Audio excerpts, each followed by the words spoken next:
So Trevor, we were talking about your interest in your graduate work, and you had mentioned that you're very interested in literary studies and implementing that. And a lot of my audience might not know exactly what you mean by literary studies. And so could you talk about what that is a little bit and aspects of that field that you find interesting and rewarding? Definitely. So I think a helpful entry point is the wider idea of disciplinary literacy, which is, I think, that something that a lot of teachers will be familiar with. And essentially, it's the idea that different disciplines ask questions, construct knowledge, communicate, and just make sense of the world in different ways that are based on the sort of conventions of their discipline. So things like, how would a historian make an argument is different than how a scientist would make an argument. Right. And bringing that back to literary studies, my dissertation is looking at a gap in the research where there aren't many people focusing or thinking about what does disciplinary literacy look like in English language arts. So literary studies is the sort of discipline of reading and writing about literary works or texts more broadly.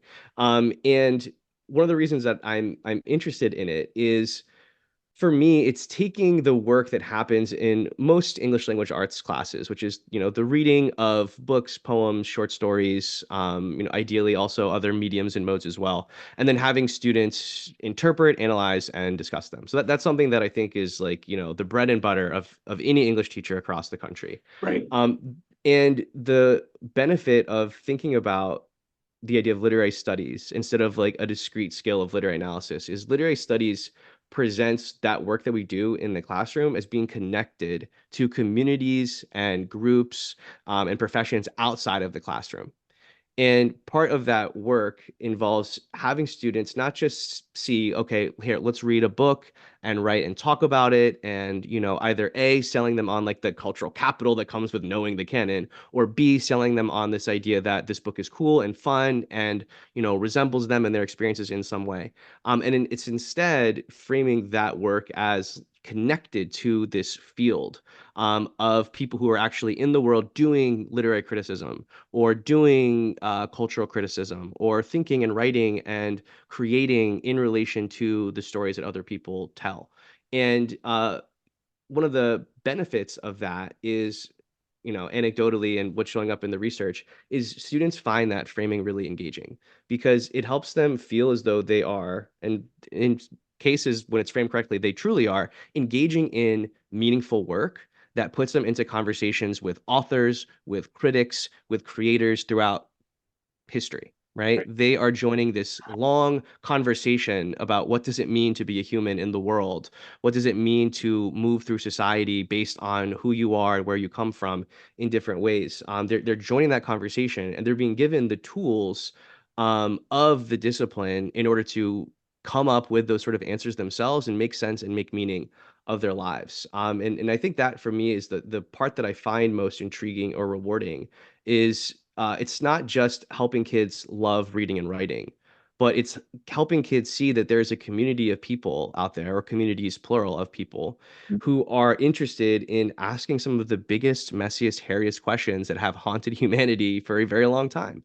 Right. And that our work in the classroom isn't just them jumping through a hoop, or isn't just me jumping through hoops trying to get them to care, but it's instead an invitation to do the authentic, meaningful work of joining that conversation and treating them like serious thinkers that they are. The amount of philosophical wisdom that comes out of my 16-year-olds is incredible. Right. And again, literary studies as a field is understanding that that work happens in communities, in specialized spaces, and it presents, what could be pretty ho-hum work of reading and writing about literature in a way that I think is powerful, is effective, and really gets students to think more deeply about what we do in English language arts Right. classes. This might be I don't know how applicable this is, but I was thinking about this while you were talking, and I was thinking of a book written by Chicago reporter by the name of Studs Terkel. And Studs Terkel had this radio show, but he was also an author and a journalist, and he wrote a book called Working.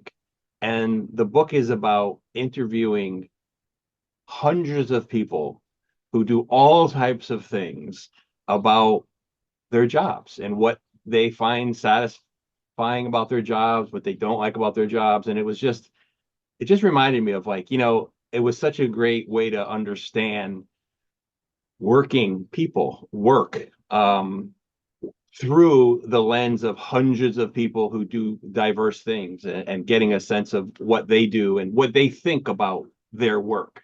I don't know if that applies to this, but that's what got me. You got me thinking about that, and how wonderful an entryway that Studs Terkel book was to, if you want to understand things like the working class, or work in general, or work in America, or capitalism, or whatever it is, or unfair practices. You could get it from this very interesting book of interviews with hundreds of workers. Yeah, yeah, and I think that it comes down to the fact that unfortunately, even in classrooms where kids are engaged, a lot of research suggests that kids don't see what they do as meaningful. It's not Right. connected to anything, especially in a discipline like literary studies that doesn't have this sort of shiny whiz bang appeal of STEM, right? Where it's like, oh, you're doing lab work like you'll do in a lab if you become a STEM major or whatever, right? So in literary studies, finding ways to help that work be like, hey, this work exists outside of this classroom. This isn't just some meaningless thing for you to do to prove that you can, read, write, or think critically or whatever vagaries we throw around. It's like, no, this is how people really do this kind of work in academic spaces, and you can do it too.